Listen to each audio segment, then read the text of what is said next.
Welcome to Little channel and happy Teachers Day. Today we are going to discuss about a novel called Robinson Crusoe by Daniel Defoe, and it's a novel like it teaches a lot while traveling. Robinson Crusoe takes travel adventures, voyages, and which teaches him a lot.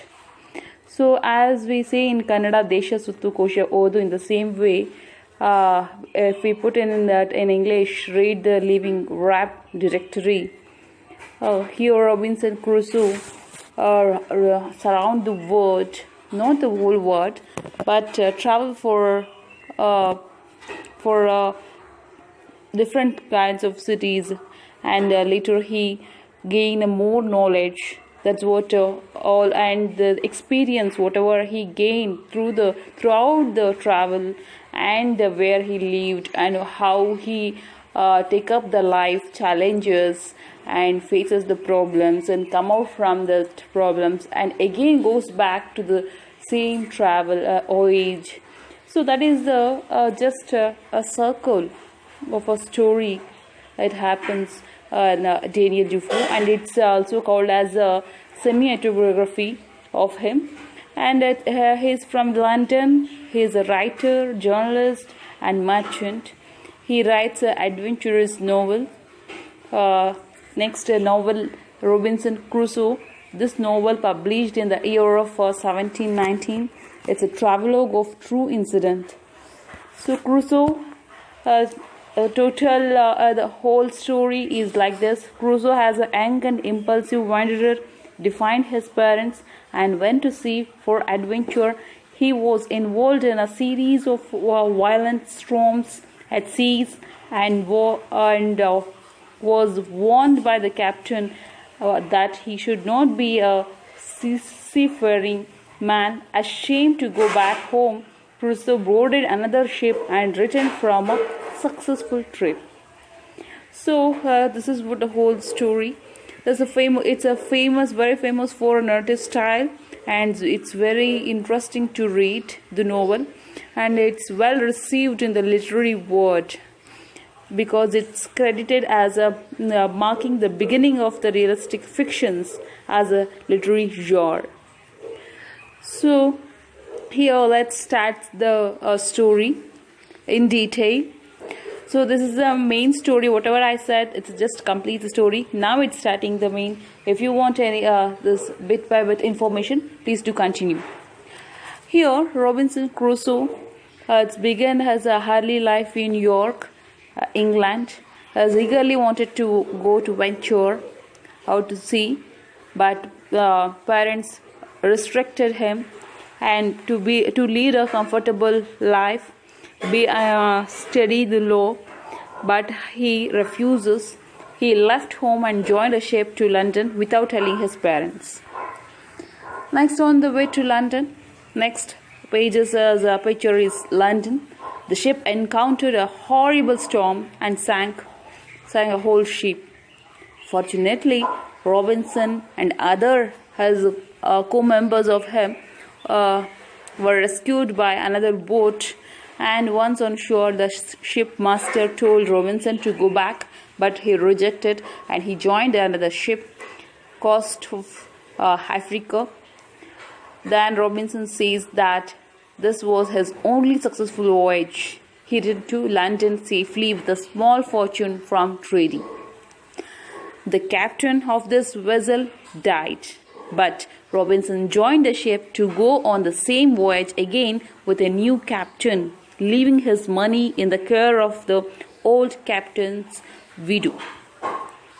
So one captain is dead. Okay, that is where he took the initial ship. Next picture. This is the second picture.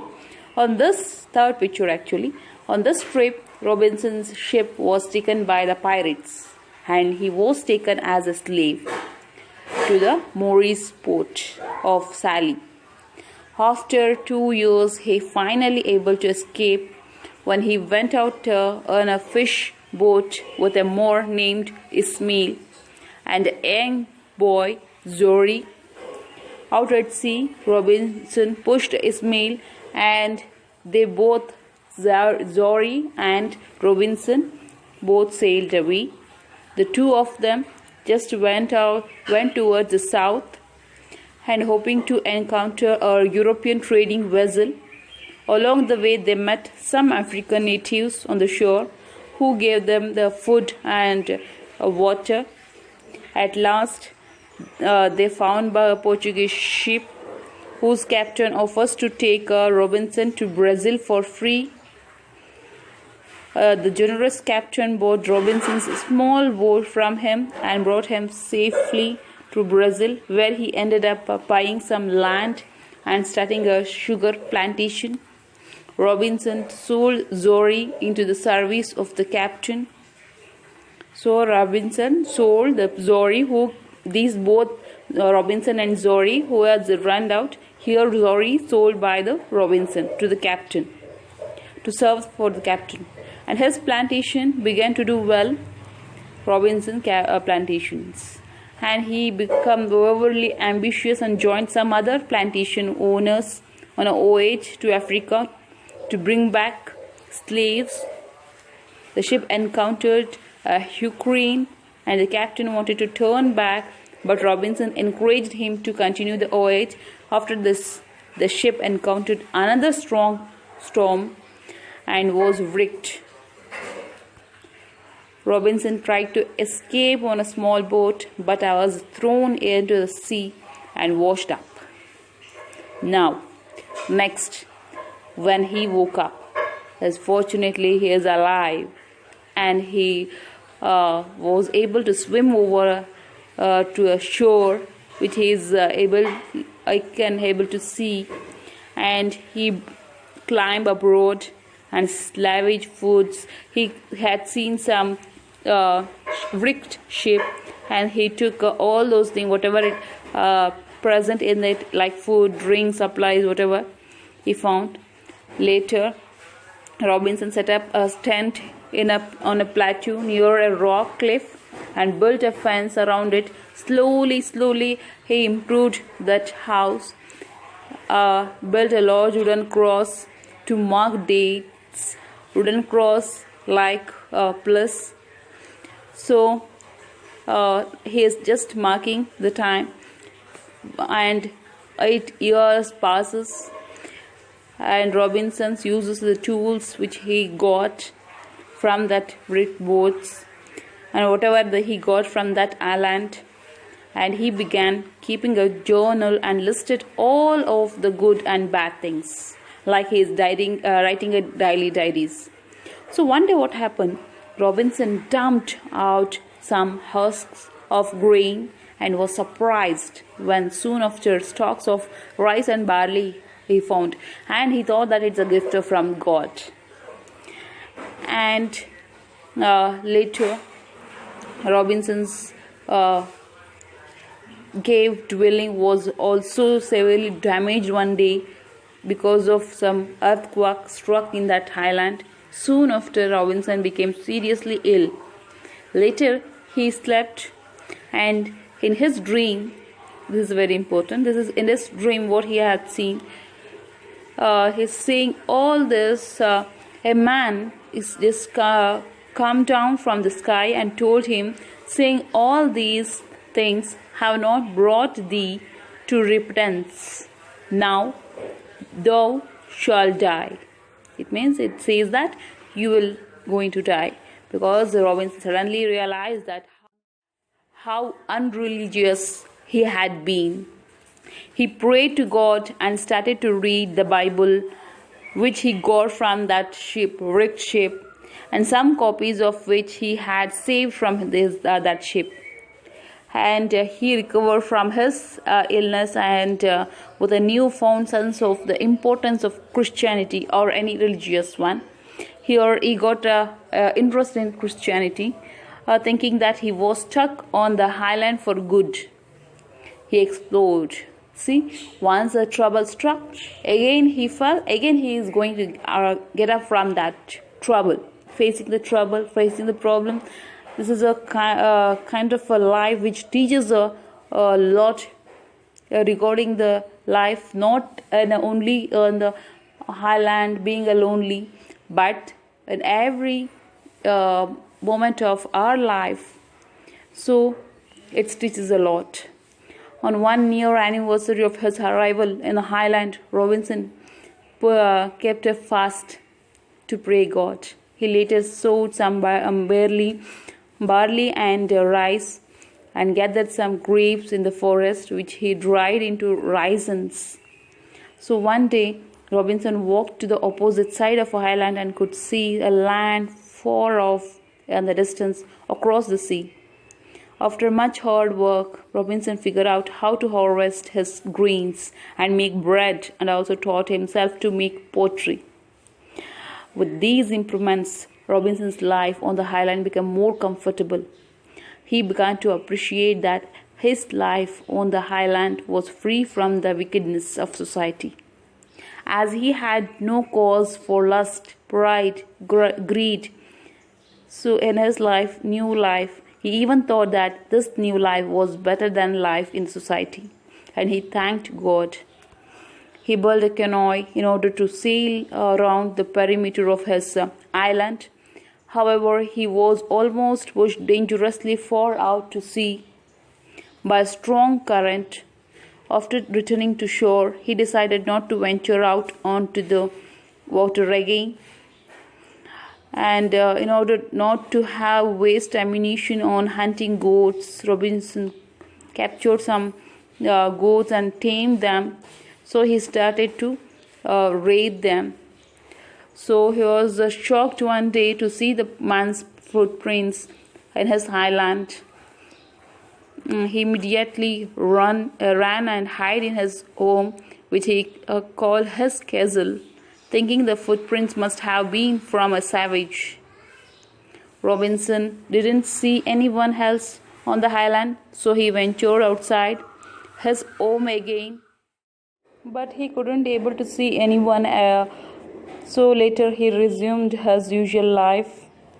While searching for a place to build a new goat pen, Robinson saw piles of human remains scattered on the shore around a fire pit, the remnants of a cannibalistic gathering.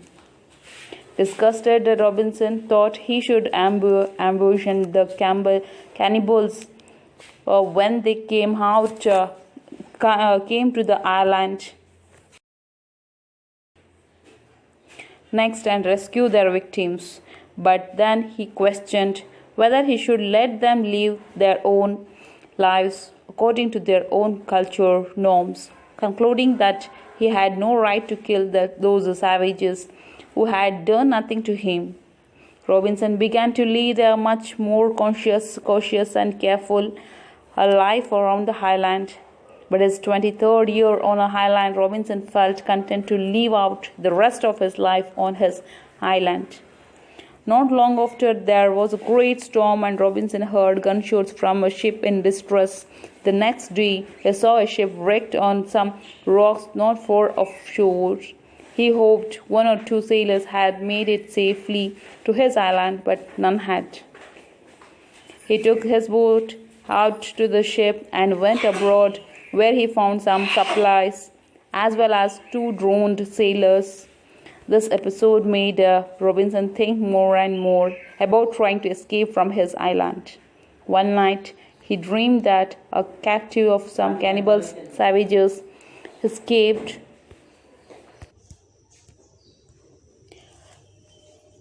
and took refuge with him, becoming his servant. Robinson was excited to have someone possibly able to guide him to land, only to wake up and realize that he had only been dreamed. So he saw a gathering of cannibals, and one of whose prisoners was escaped and run towards him.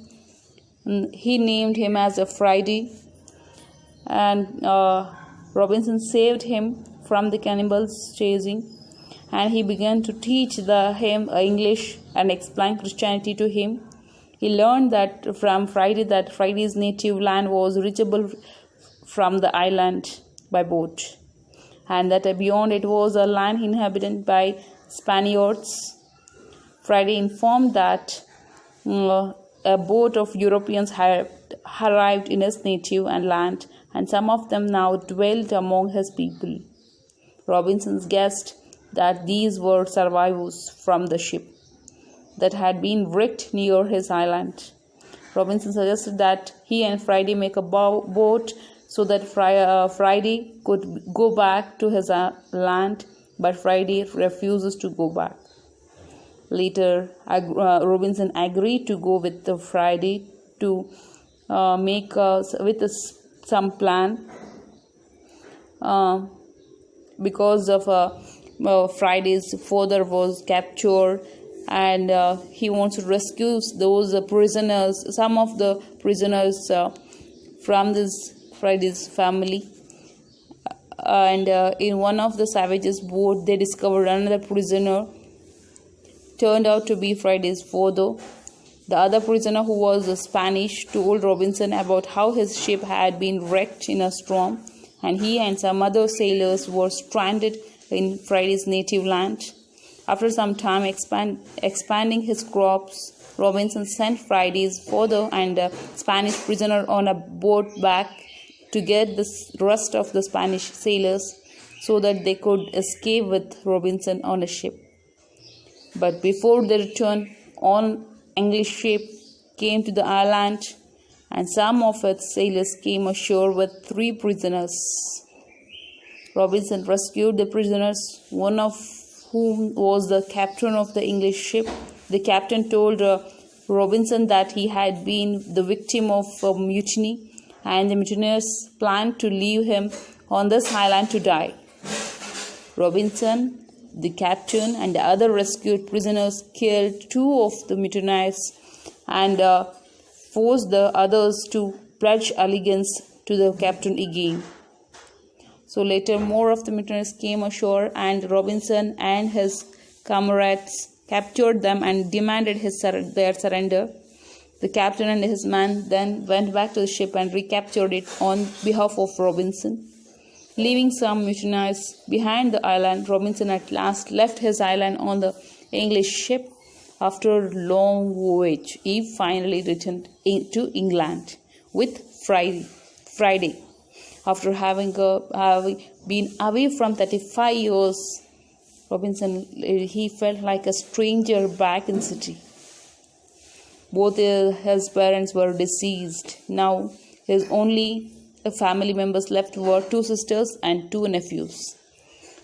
Robinson traveled to Lisbon to find out news of his plantation in Brazil. In Lisbon, the old Portuguese captain who had rescued him told him that his plantation was doing well and helped him send word to Brazil to have his fortune sent back to England. And Robinson really wanted to go back to a voyage to Brazil himself, but he received shipments of money, sugar, gold, tobacco, and now he found himself as an immensely wealthy person, and he is very happy with his fortune, and he now had more care upon my head. Then when he was on his island, he decided to journey back to England, but didn't want to go by sea. He joined land journey to Paris. Before leaving, he arranged for a large amount of his money to be given to the loyal widow of the Portuguese captain who had looked after his money in England during his absence. At the end, Robinson's group of travelers found a guide to take them across the Pyrenees, the mountain between the Spain and France.